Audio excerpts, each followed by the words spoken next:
श्री राहुल गांधी जी।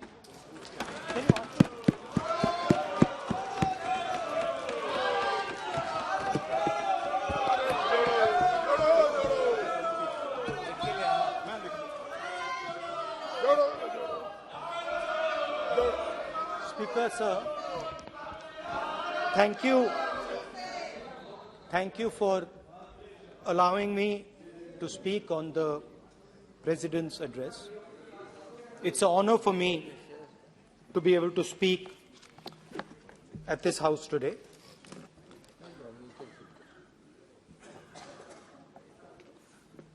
जैसे आप सबको मालूम है, पिछले 4 महीनों में हम भारत जोड़ो यात्रा कन्याकुमारी से लेकर कश्मीर तक हम पैदल चले।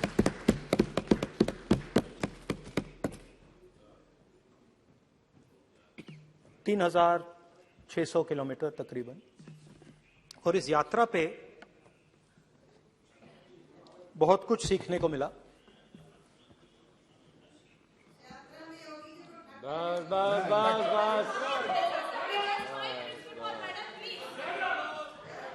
इस यात्रा में बहुत कुछ सीखने को मिला और जो जनता की आवाज, हिंदुस्तान की आवाज है, उसको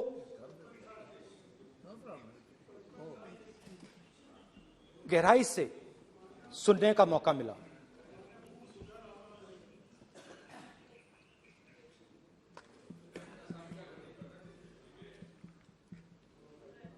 शुरुआत में, यात्रा की शुरुआत में मैंने सोचा था कि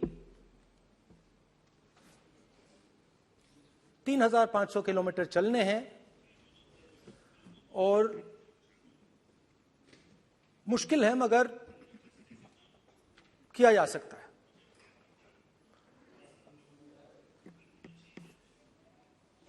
आप भी राजनेता हो, हम भी राजनेता हैं। हाँ, सेवक कह लीजिए। और नॉर्मली आजकल की राजनीति में जो हमारी पुराना ट्रेडिशन था पैदल चलने का, वो आजकल हम सब लोग, हम भी आप भी, उस ट्रेडिशन को शायद भूल गए या उसका हम पालन नहीं करते। मैं भी उसमें शामिल था, आप भी उसमें शामिल हैं। हम सब, कोई गाड़ी में जाता है, कोई हवाई जहाज में जाता है, कोई हेलीकॉप्टर में जाता है, मगर पैदल कम चलते हैं। ठीक है, ठीक है। और जब पैदल चला जाता है, हाँ पैदल जाएंगे, सब जगह पैदल जाएंगे, घबराइए मत। तो जब पैदल चला जाता है, मैं 1 किलोमीटर की बात नहीं कर रहा हूं, 10 की नहीं कर रहा हूं, 25 की नहीं कर रहा हूं, मैं 200-300-400 किलोमीटर की बात कर रहा हूं। जब 200-300-400 किलोमीटर चला जाता है तो शरीर पे दबाव पड़ता है, दर्द होता है, मुश्किल आती है। शुरुआत में चलते वक्त लोगों की आवाज सुन रहे थे हम, मगर हमारे दिल में यह भी था कि हम भी अपनी बात रखें। कोई हमारे पास आता था, कहता था कि मैं बेरोजगार हूं, और हमें लगता था कि नहीं, हमें कहना चाहिए कि तुम बेरोजगार क्यों हो, कारण क्या है। उसमें हम विपक्ष का रोल भी प्ले कर लेते थे, आपकी भी बुराई कर देते थे। नहीं, वो तो है, वो भी करेंगे, हम भी करेंगे। मगर थोड़ी देर चलने के बाद एक बदलाव आया और जो हमारी आवाज थी, जो ये डिजायर था बोलने का कि भैया बेरोजगारी इसलिए है, महंगाई इसलिए है, वो बिल्कुल बंद हो गई। क्योंकि हमने इतने लोगों से बात की, मतलब हजारों लोगों से बात की, बच्चों से, बुजुर्गों से, महिलाओं से, माताओं से, बहनों से, कि थोड़ी देर बाद ये बिल्कुल आवाज बंद हो गई। और फिर हम गहराई से, और मैं खुल के कह सकता हूं, मैंने तो अपनी जिंदगी में इस प्रकार से कभी पहले सुना ही नहीं था। क्योंकि हम सब में थोड़ा सा अहंकार होता है कि हम ही बता दें, अपनी बात रखते।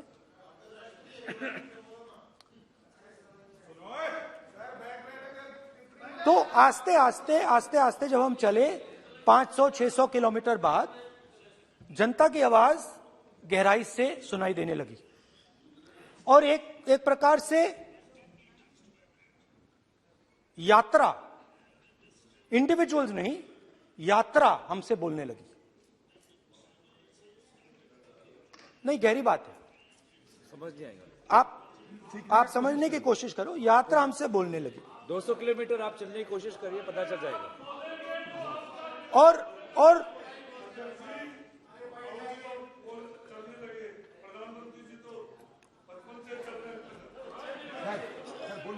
वो चाय बेचने इसलिए जाते थे। तो यात्रा बोलने लगी। कोई आता था, कहता था, युवक आता था, कहता था मैं बेरोजगार हूं। हम सवाल पूछते थे, क्या पढ़ा आपने? इंजीनियरिंग की, अब क्या करते हो? कोई कहता था मैं बेरोजगार हूं, कोई कहता था मैं उबर चलाता हूं, कोई कहता था मैं मजदूरी करता हूं। किसान आए हजारों। प्रधानमंत्री बीमा योजना की बात की कि हम पैसा भरते हैं, तूफान आता है, आंधी आती है, पैसा गायब हो जाता है।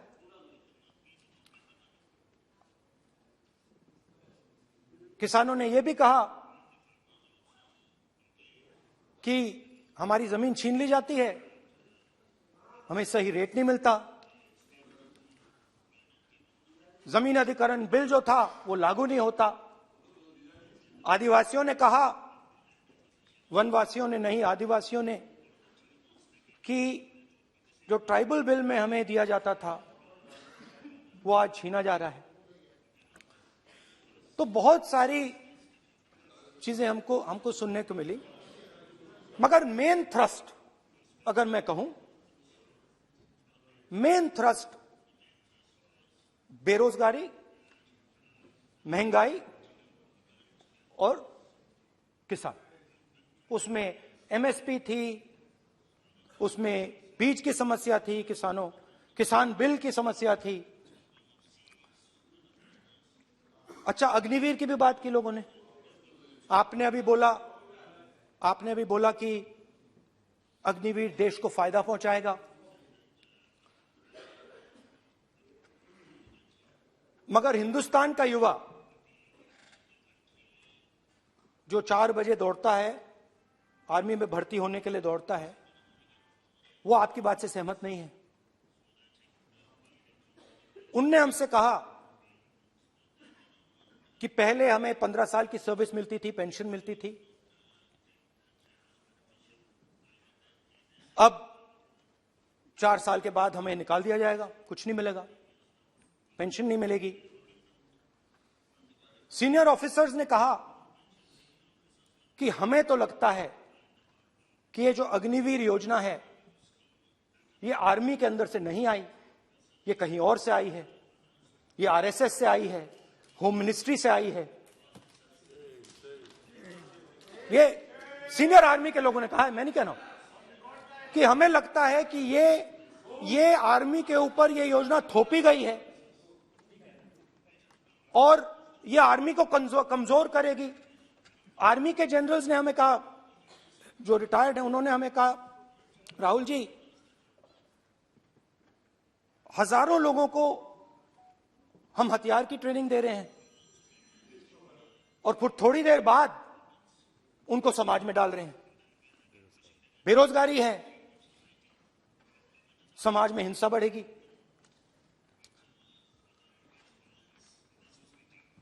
तो उनके मन में था कि ये जो अग्निवीर योजना जो है, ये आर्मी के अंदर से नहीं आई है। और मुझे नाम भी बताया कि अजीत डोभाल जी ने ये योजना आर्मी पे थोपी है। क्यों नहीं ले सकते? क्यों नहीं ले सकते? बिल्कुल ले सकते हैं, पार्लियामेंट में थोड़ी है वो। क्यों नहीं ले सकते? क्या बात कर रहे हैं? सर ये तर्क है, बाद में अडानी के लिए भी यही बोलने वाले हैं, फिर ये तर्क है इनका।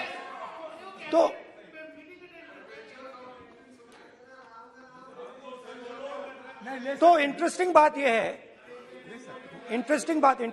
यह है कि मैंने फिर प्रेसिडेंट्स एड्रेस पढ़ा। देश के सब युवा अग्निवीर अग्निवीर अग्निवीर अग्निवीर बोल रहे हैं, कह रहे हैं कि ये आर्मी के ऊपर थोपा गया है, हमें नहीं चाहिए। आर्मी के लोग कह रहे हैं हमें नहीं चाहिए।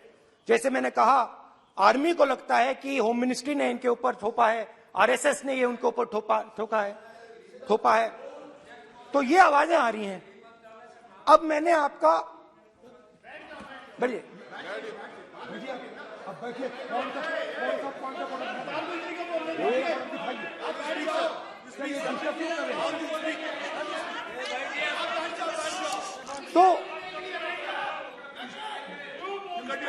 तो एक फर्क, ये थोड़ा पानी ले आओगे? मैंने पानी, तो मुझे एक फर्क दिखा। प्रेसिडेंट्स एड्रेस में बहुत सारी चीजें बोली गई। अग्निवीर के लिए एक लाइन थी, एक शब्द, एक बार अग्निवीर शब्द का प्रयोग किया गया, और वो भी अग्निवीर योजना हमने दी। उससे ज्यादा कुछ नहीं बोला। कहां से आई, कौन लाया, किसको फायदा होगा, ये नहीं बोला। बेरोजगारी शब्द ही नहीं था उसमें। आपने देखा होगा, बेरोजगारी शब्द ही नहीं था प्रेसिडेंट एड्रेस में। महंगाई शब्द ही नहीं था। तो जो यात्रा में हमें सुनने को मिला, अग्निवीर, महंगाई, किसान, बेरोजगारी, प्रेसिडेंट एड्रेस में था ही नहीं। तो ये मुझे थोड़ा अजीब लगा कि जनता कुछ कह रही है और प्रेसिडेंट एड्रेस में कुछ और सुनाई दे रहा है। अच्छा, एक और चीज हमें बताई गई। तमिलनाडु से लेकर केरला, महाराष्ट्र, मध्य प्रदेश, सब जगह एक नाम सब जगह हमें सुनने को मिला, अदानी। यह नाम पूरे हिंदुस्तान में,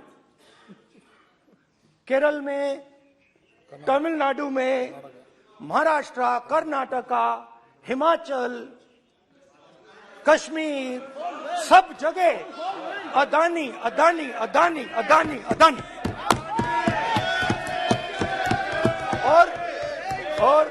और ये नाम नहीं, और इस नाम के बारे में जब लोग बोलते थे मुझसे, तो 2-3 सवाल पूछते थे।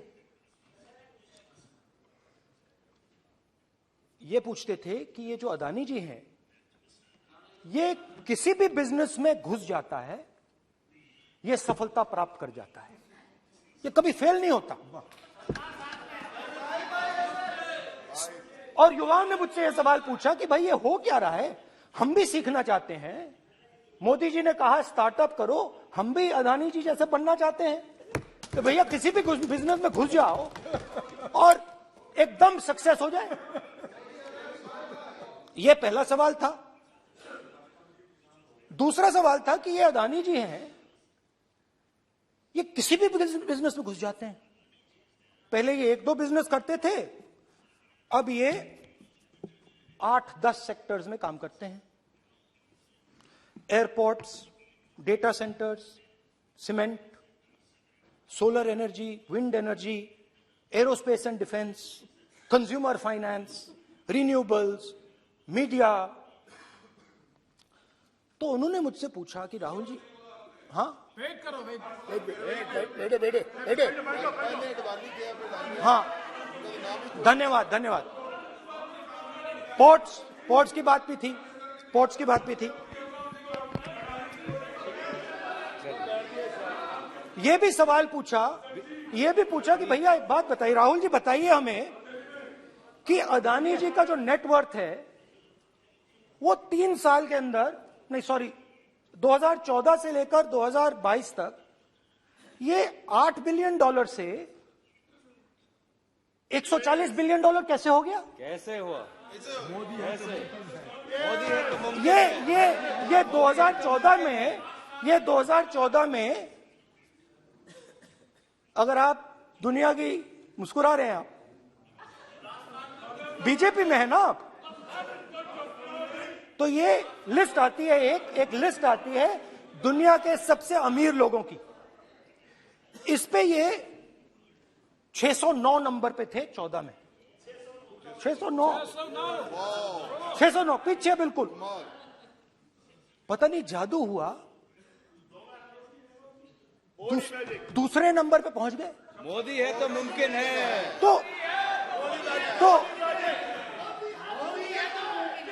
तो मुझसे पूछा यार, बहुत सारे लोगों ने पूछा कि भैया राहुल जी बताइए, हिमाचल में सेब की बात होती है अदानी जी, कश्मीर में सेब की बात होती है अदानी जी, पोर्ट्स की बात होती है अदानी जी, एयरपोर्ट्स की बात होती है अदानी जी, इंफ्रास्ट्रक्चर, अच्छा हम सड़क पे चल रहे हैं, मैं पूछूं किसने बनाई? अदानी जी। तो लोगों ने यह भी पूछा कि राहुल जी, ये जो अदानी जी जो हैं, इनकी सफलता कैसे हुई? ये इतने बिजनेसेस में कैसे घुस गए? इतनी सफलता कैसे प्राप्त हुई? और सबसे जरूरी सवाल, इनका हिंदुस्तान के प्रधानमंत्री के साथ क्या रिश्ता है और कैसा रिश्ता है? देश जानना चाहता है, तो देश जानना चाहता है। ये देखिए रिश्ता, ये देख लीजिए। प्लीज पोस्टर, माननीय सदस्य, पब्लिक में सर, माननीय सदस्य पोस्टर नहीं, प्लीज पोस्टर नहीं है सर। देखिए आप बैठिए, एक मिनट बैठिए। आप पोस्टरबाजी करेंगे तो इधर कहेंगे राजस्थान के मुख्यमंत्री का पोस्टर चिपकाएंगे। पोस्टरबाजी के लिए सदन नहीं है। आप बात करें, पोस्टरबाजी नहीं। स्पीकर सर, आप वरिष्ठ सदस्य हैं, स्पीकर सर, तो पोस्टरबाजी उचित नहीं है। स्पीकर सर, पोस्टरबाजी उचित नहीं है, प्लीज। राजस्थान के मुख्यमंत्री, ये सच्चाई है। This picture was came into the media. चलिए, पोस्टर नहीं, प्लीज। वो लिख दे दो मुझे। हाँ, आ गया। Just right it neatly. तो नहीं स्पीकर सर, वो फोटो है सर, वो पोस्टर नहीं है। आप वरिष्ठ सदस्य हैं, प्राइम मिनिस्टर की फोटो है सर, उसके बहुत उनका अच्छा चेहरा दिख रहा है। उनके वहां पे, उनके पीछे अदानी का लोगो है, अदानी जी के हवाई जहाज में घुस रहे हैं। तो मैंने सोचा कि आज के प्रेसिडेंट्स एड्रेस में मैं थोड़ा जो नरेंद्र मोदी जी का और अदानी जी का रिश्ता है उसके बारे में आपको थोड़ा बता देता हूं। प्लीज बताइए। तो वो आप बता देना।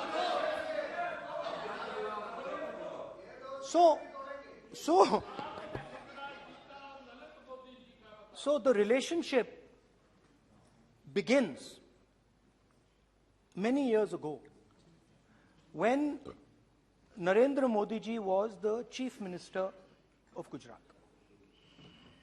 And when most of India's business was asking questions of the Prime Minister, was against the Prime Minister, one man stood shoulder to shoulder with the Prime Minister.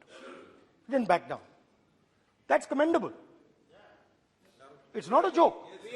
He was loyal to the Prime Minister. And what did he do? He helped Mr. Modi construct the idea of resurgent Gujarat. Right? The idea that you bring these businessmen together, and you call it resurgent Gujarat, vibrant Gujarat, they're both. And he was the backbone in setting up that group of people. Okay? And the result of that was tremendous growth of his businesses in Gujarat. Expansion of his businesses. I think then the real magic starts. जब प्रधानमंत्री जी दिल्ली आते हैं और 2014 में असली जादू शुरू होता है। मैंने कहा कि 2014 में वो 609 नंबर पे थे, कुछ ही सालों में वो दूसरे नंबर पे पहुंच गए। कैसे पहुंचे? मैं आपको, बहुत सारी इंडस्ट्रीज में काम करते हैं, मैं आपको 2-3 इंडस्ट्रीज का उदाहरण दे देता हूं। एयरपोर्ट इंडस्ट्री की बात, एयरपोर्ट्स की बात करते हैं।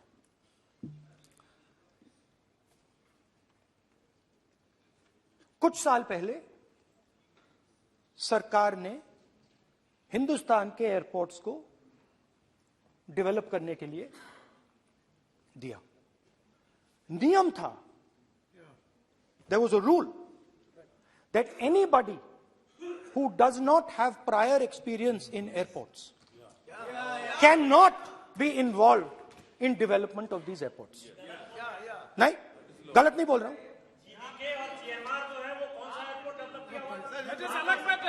आप बैठ जाइए।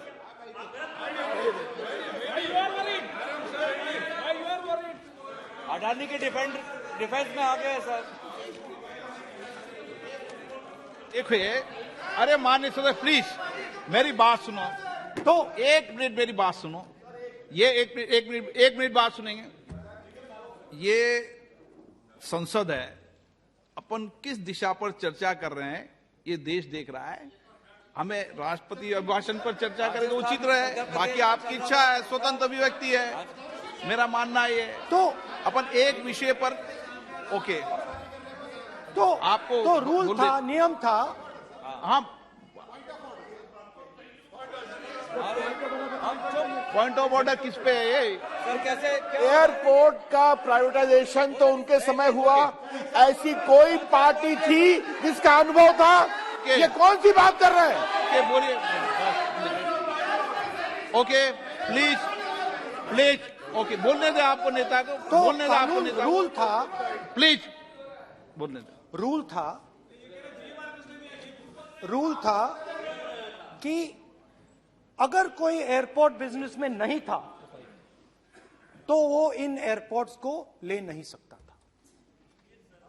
इस रूल को हिंदुस्तान की सरकार ने बदला। किसी ने भी बनाया हो रूल था, किसी ने भी बनाया हो रूल था। रूल बनाया किसने बात नहीं है, रूल बदला किसने बात है।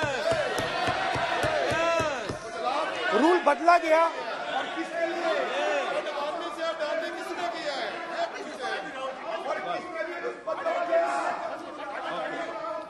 रूल बदला गया।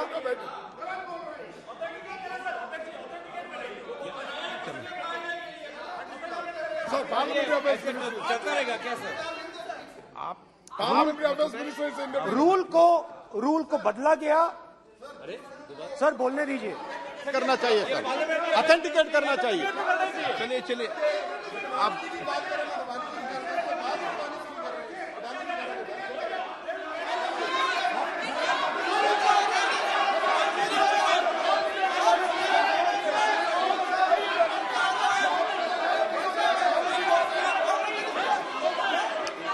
रूल बदला गया सर, स्पीकर सर।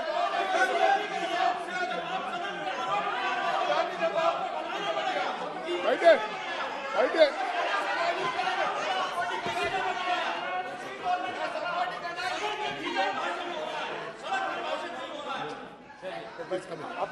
तो ये रूल बदला गया।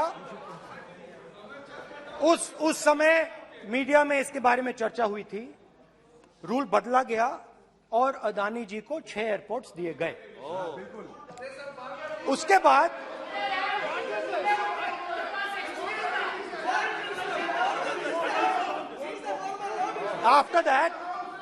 after that India's most strategic profitable airport, Mumbai Airport, was taken away by GVK, hijacked by using the agencies. The agencies को CBI, ED का प्रयोग कर GVK पर दबाव डालकर हिंदुस्तान की सरकार ने उस एयरपोर्ट को अदानी जी के हाथों में कर दिया। रिजल्ट क्या आया? रिजल्ट आया कि एयरपोर्ट्स में आज अदानी जी 24% हिंदुस्तान की एयर ट्रैफिक को अपने एयरपोर्ट से निकालते हैं और 31% एयर फ्रेट उनके एयरपोर्ट्स में से निकलता है।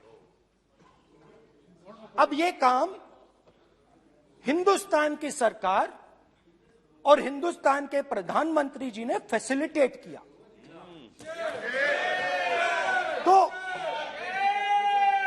बताइए, बोलिए वित्त मंत्री, विधि मंत्री। और ये जो सर ये हाउस में सर ये जी बोल रहे हैं, तुम तो ज्ञान बांट रहे हो, बैठ जाओ।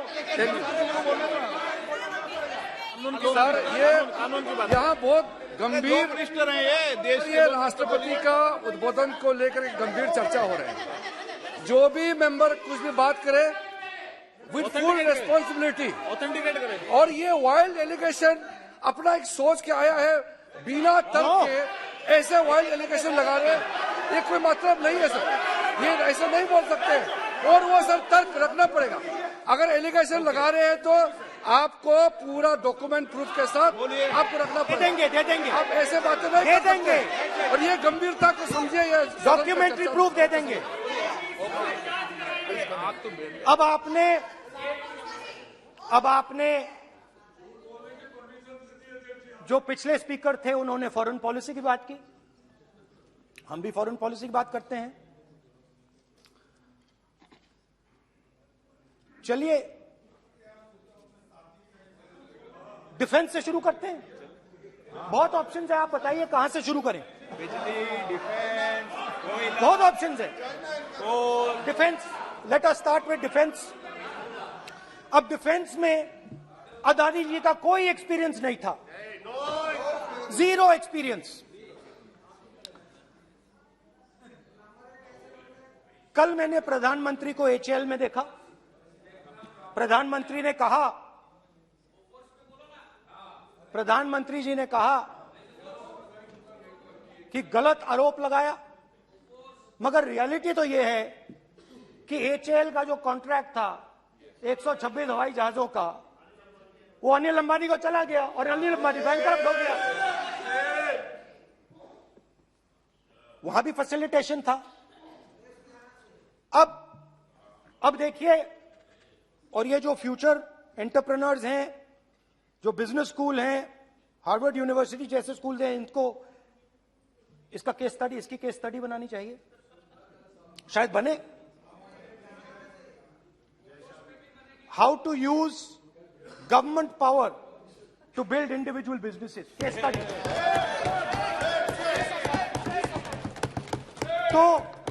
तो अब देखिए, अदानी जी की डिफेंस में इंटरेस्ट देखिए।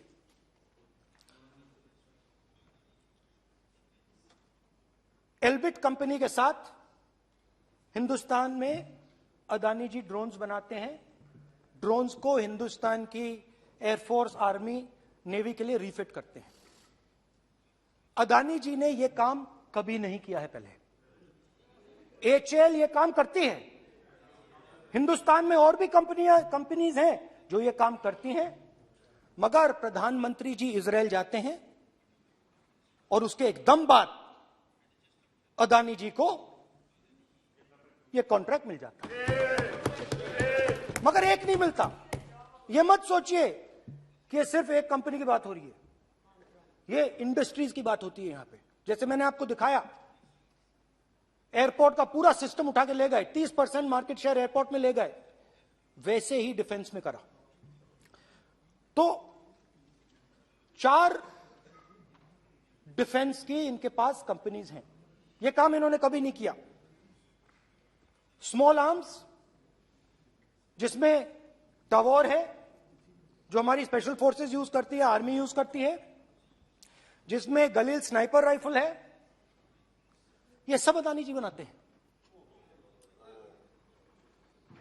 सीधा स्ट्रेट इजरायल में प्राइम मिनिस्टर जाते हैं, प्राइम मिनिस्टर के साथ वहां पे मतलब बीच में पैदल चलते हैं और फिर जादू से पीछे से इंडिया का फर्स्ट कॉम्प्रिहेंसिव MRO मिल जाता है मेंटेनेंस के लिए, जहाजों के मेंटेनेंस के लिए। स्मॉल आर्म्स का बिजनेस मिल जाता है, इजरायली जो ड्रोन्स हैं उसका बिजनेस मिल जाता है। मतलब जो हिंदुस्तान और इजरायल का डिफेंस का रिश्ता है वो पूरा का पूरा अदानी जी के हाथ में चला जाता है, खत्म कहानी। हाँ, उसमें पेगासस भी है, तो पता नहीं वहां से क्या मतलब पेगासस कैसे आया, क्या हुआ, किसने दिया।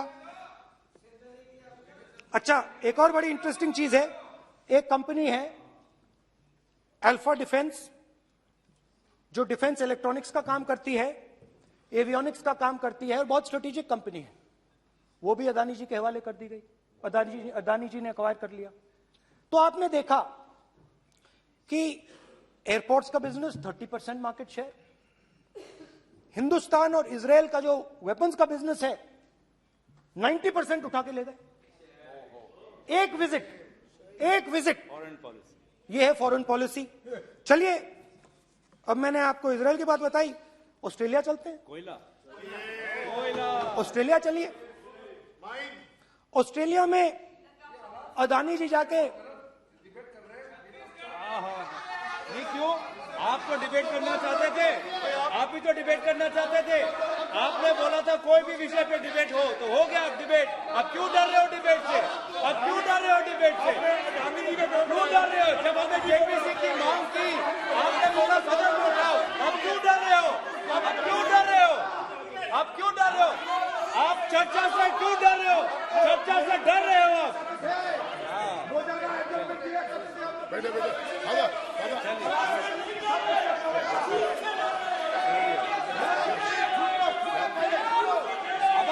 अब सुनना पड़ेगा, अब सुनना पड़ेगा, अब सुनना पड़ेगा। ऑस्ट्रेलिया जाते हैं, प्रधानमंत्री ऑस्ट्रेलिया जाते हैं।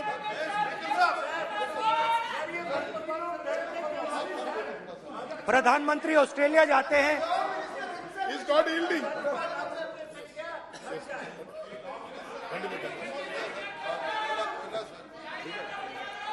ऑस्ट्रेलिया जाते हैं। कैब नंबर बताएं। 369। सर ये क्या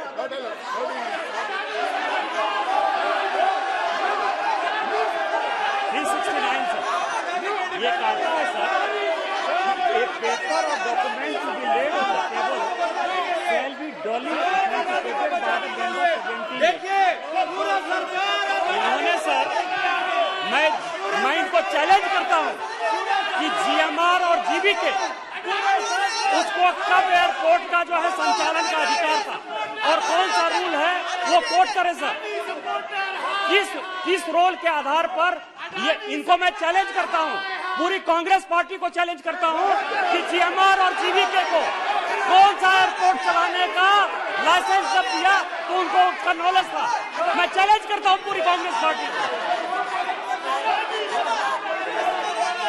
जब इन्होंने बिरला को बनाने का दिया, डालमिया को बनाने का दिया, टाटा को बनाने का दिया लाइसेंस, उस वक्त उनको कौन सा मोटर चलाने का अधिकार था सर? ये गलत बयानी कर रहे हैं। मेरा ये कहना है कि आप एलिगेशन प्रधानमंत्री को ऊपर लगा रहे हैं, आप पेपर दीजिए और कौन सा रूल भारत सरकार ने चेंज किया एयरपोर्ट में अडानी के लिए, वो ऑथेंटिकेट कीजिए, नहीं तो इस तरह की बात नहीं कर सकते हैं।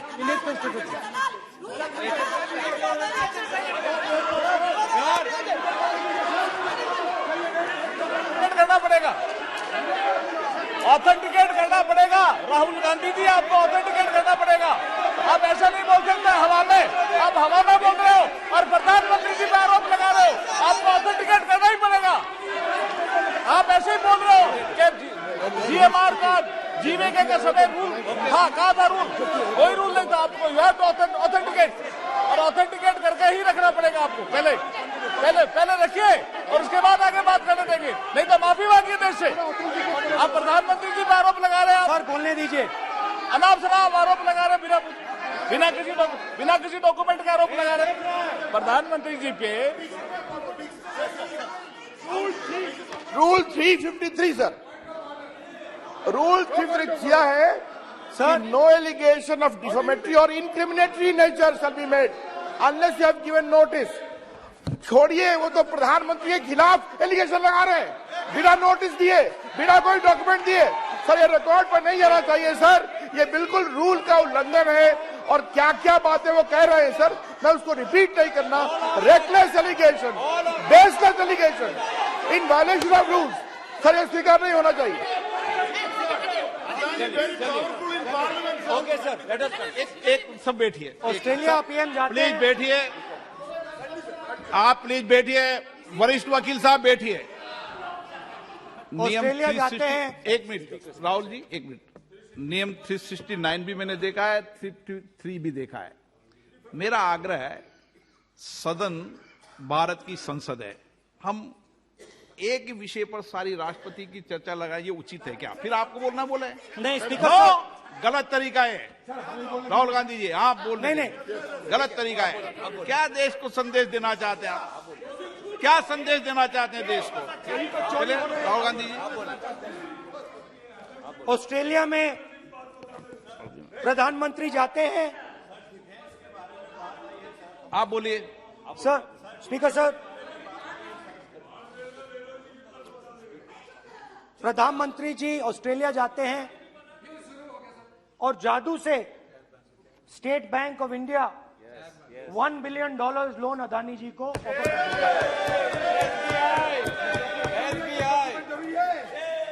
सर इसका भी डॉक्यूमेंट जरूरी है क्या, बताओ? मोदी जी, आपका सरकार के पास है। अधीर प्लीज।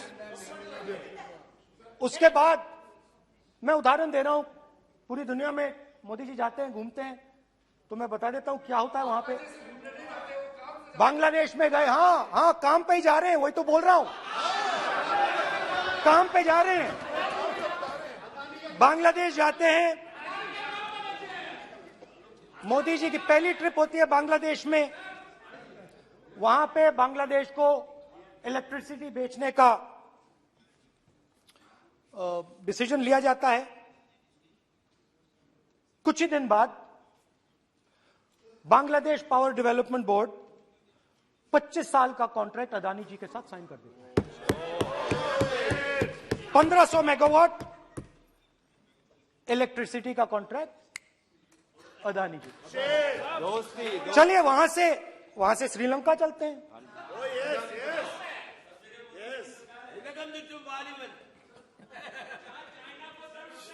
जून 2022 में chairman of Sri Lanka's Ceylon Electricity Board, MMC Fernando, informed a parliamentary committee in Sri Lanka in open hearing that he was told by President Rajapaksa that PM Modi pressured him to give the wind power project directly to Mr. Adani.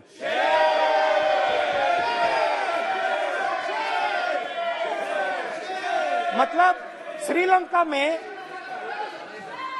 Sri Lanka electricity board के chairman कहते हैं कि उन्होंने राजापाक्सा जी ने कहा कि हिंदुस्तान के प्रधानमंत्री ने उनको कहा है कि ये विंड पावर का प्रोजेक्ट है, ये अदानी जी को देना है।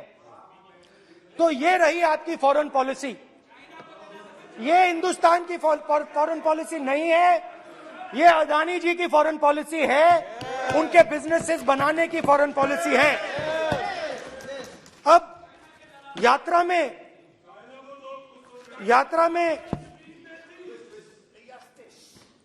में मुझसे 2-3 और सवाल पूछे गए। यात्रा में लोगों ने मुझसे पूछा, राहुल जी ये जो LIC कंपनी है इसका पैसा अदानी जी की मदद करने के लिए क्यों डाला जा रहा है? उन्होंने यह भी पूछा कि अदानी जी के जो शेयर्स हैं बड़े वोलेटाइल हैं, उसमें LIC का पैसा क्यों डाला जा रहा है? तो मेरा कहना है कि एक सेकंड, मेरा कहना है कि अदानी जी की मदद प्रधानमंत्री जी और हिंदुस्तान की सरकार कैसे करती है। हजारों करोड़ रुपए हिंदुस्तान के public sector banks Adani ji को मिलता है। 27,000 करोड़ रुपए SBI, PNB 7,000 crore, bank of Baroda 5,500 crore, ये मैं लिस्ट चलती जाएगी। LIC का एक्सपोजर 36,000 करोड़ रुपए, 3 crore SBI and other PSU bank holders. Money is going to Mr. Adani and to finance.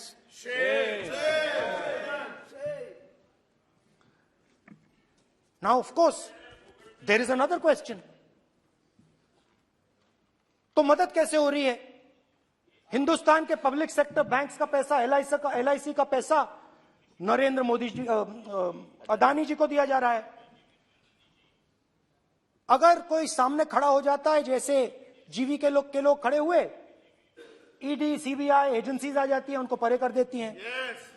Telangana में भी एक पोर्ट का उदाहरण था, आंध्रा, सॉरी। मगर मेन सवाल और सबसे इंटरेस्टिंग सवाल दूसरा है। कुछ दिन पहले ये हिंडनबर्ग रिपोर्ट आई, उसमें लिखा था कि अदानी जी की हिंदुस्तान के बाहर शेल कंपनीज हैं। ये जो शेल कंपनीज हैं, सबसे पहला सवाल है, ये हैं किसकी? ये किसकी है मॉरिशस में जो शेल कंपनीज हैं? और ये जो हजारों करोड़ रुपया ये शेल कंपनीज हिंदुस्तान में भेज रही हैं, ये किसका पैसा है? और क्या ये काम अदानी जी फ्री में कर रहे हैं? अब मैं ये सवाल क्यों पूछ रहा हूं? क्योंकि अदानी जी स्ट्रेटेजिक बिजनेसेस में काम करते हैं। अदानी जी हिंदुस्तान के पोर्ट्स को डोमिनेट करते हैं। अदानी जी हिंदुस्तान के एयरपोर्ट्स को डोमिनेट करते हैं। और जैसे मैंने कहा, अदानी जी हिंदुस्तान की डिफेंस इंडस्ट्री में बहुत जरूरी रोल प्ले करते हैं। तो मेरा पहला एक छोटा सा सवाल है कि जो शेल कंपनीज हैं, इनके बारे में हिंदुस्तान की सरकार ने कोई सवाल नहीं उठाया? ये कौन लोग हैं, ये किनकी कंपनीज हैं? ये स्ट्रेटेजिक मामला है, पोर्ट्स का मामला है, एयरपोर्ट्स का मामला है, डिफेंस का मामला है। और जो कंपनी इन स्ट्रेटेजिक एरियाज में काम कर रही है, उनके बारे में आपको मालूम ही नहीं। ये नेशनल सिक्योरिटी का मुद्दा है, आपको मालूम ही नहीं कि ये शेल कंपनीज किसकी हैं, कितना पैसा आ रहा है, किसका पैसा आ रहा है। तो एक बहुत बड़ा सवाल है, ये पैसा किसका है, ये शेल कंपनीज किसकी हैं, और ये हिंदुस्तान की सरकार की जिम्मेदारी है ये पता लगाना ये किसकी शेल कंपनीज हैं और ये किसका पैसा अंदर आ रहा है। JPC We want JPC. We want JPC.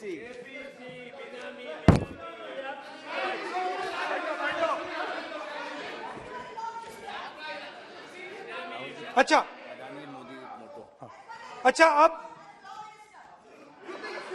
अब चलिए छोटा सा बजट के बारे में बता देता हूं। 2022 में अदानी जी अनाउंस करते हैं कि वो $50 बिलियन इन्वेस्ट करेंगे to build the world's largest green hydrogen ecosystem. और इस बजट में बीजेपी की सरकार निर्मला सीतारमण जी कहती हैं हम ग्रीन हाइड्रोजन के लिए बहुत ह्यूज इंसेंटिव्स देंगे। 19,700 करोड़ रुपए हम ग्रीन हाइड्रोजन के लिए देंगे, मतलब अदानी जी को देंगे। जुगलबंदी बजट में अदानी जी के लिए 50 नए airport, coastal shipping, horticulture, grain storage, ये सब काम आप कर रहे हैं। तो मेरे सिर्फ कल प्रधानमंत्री जी कल भाषण देंगे, मेरे उनसे 2-3 छोटे से सवाल हैं। मेरा प्रधानमंत्री जी से 2-3 सवाल हैं।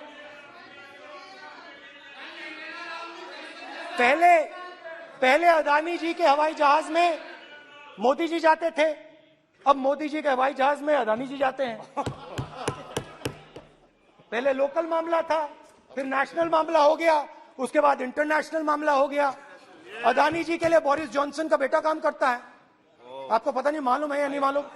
भाई सॉरी, नहीं बेटा भी, भाई काम करता है। तो ये मामला पहले गुजरात का मामला था, फिर ये हिंदुस्तान का मामला हुआ, अब ये इंटरनेशनल मामला हो गया है। तो मेरा सवाल प्रधानमंत्री जी से, और सिंपल सवाल है, प्रधानमंत्री जी आपकी फॉरेन ट्रिप्स पे अदानी जी और आप कितनी बार एक साथ गए? अदानी जी, how many times did you travel together with Adani ji? How many times did Adani ji join you later on a visit? How many times did Adani ji travel to a country immediately after you did? And in how many of these countries after you visited did Adani ji get a contract? Also an important question, जरूरी सवाल, अदानी जी ने BJP को पिछले 20 साल में कितने पैसे दिए हैं?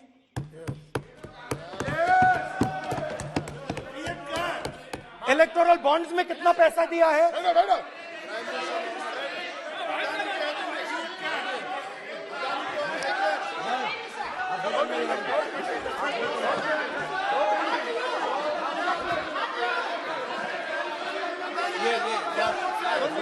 And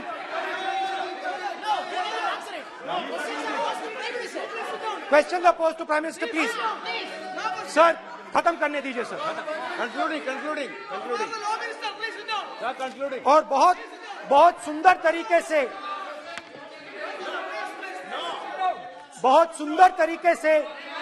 वो और मैं सिर्फ इतना कहना चाहता हूं, राहुल जी अभी आप सीनियर एमपी हो गए हैं, आप एक सीनियर एमपी हो चुके हैं। हम लोग एक्सपेक्ट करते हैं कि इस सदन का सदस्य होने के नाते जो भी बातें आप करेंगे गंभीरता से आप बात करेंगे। बाहर आप जो भी भाषण देते हैं हम लोग उसको रोक नहीं सकते हैं। इस सदन के अंदर में जो भी बात कही जाती है पूरा गंभीरता के साथ, प्रमाण के साथ कहे जाना चाहिए, ये परंपरा है। और राहुल जी ने कहा कि प्रधानमंत्री विदेश घूमने जाते हैं, तो मैंने आज वो जो युवाओं ने मुझसे सवाल पूछा था कि अदानी जी की इतनी बिजनेस एक्यूमेंट कहां से आई, इतने अलग अलग सेक्टर्स में अदानी जी ने कैसे सक्सेस प्राप्त की, अदानी जी के बारे में पूरी दुनिया को स्टडी करनी चाहिए, हार्वर्ड यूनिवर्सिटी को स्टडी करनी चाहिए कि पॉलिटिक्स के बीच में और बिजनेस के बीच में कैसा रिश्ता होता है। India is a case study and prime minister Narendra Modi should be given a gold medal in this. Now बहुत अच्छी तरह बीजेपी के जो पिछले स्पीकर थे उन्होंने मेरे भाषण को इंकैप्सुलेट किया मेरे लिए बहुत अच्छी तरह। आपने जो मैं सोच रहा था आपने उससे और भी अच्छी तरीके से बोल दिया। Coming together is a beginning, Adani और keeping together is progress, working together is success. Adani ji and Narendra Modi ji, thank you.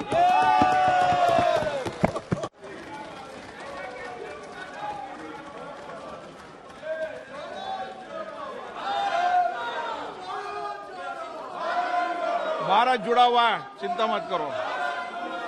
Shrimati Kanimozhi,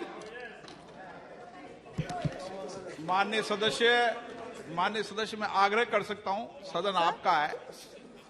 कोई अपनी यात्रा पर चर्चा करता है, कोई करता है, अच्छी हो राष्ट्रपति अभिभाषण पर चर्चा करो आप, तो ठीक लगेगा।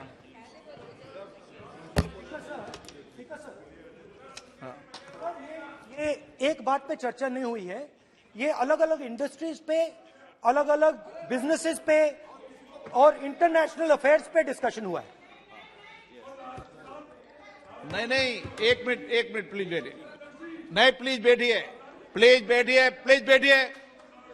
पर अपन को सदन के बाहर ये भी टिप्पणी नहीं करना चाहिए कि अध्यक्ष महोदय माइक बंद कर देते हैं या हमें नहीं दिखाते, ये भी टिप्पणी करना उचित नहीं है,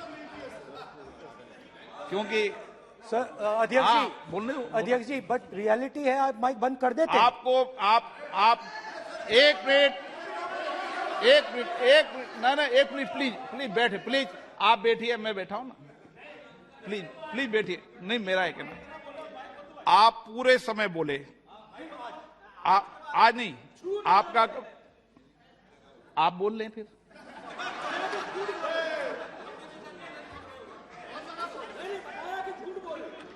आप पूरे, ठीक है, थैंक यू। कनिमोजी जी।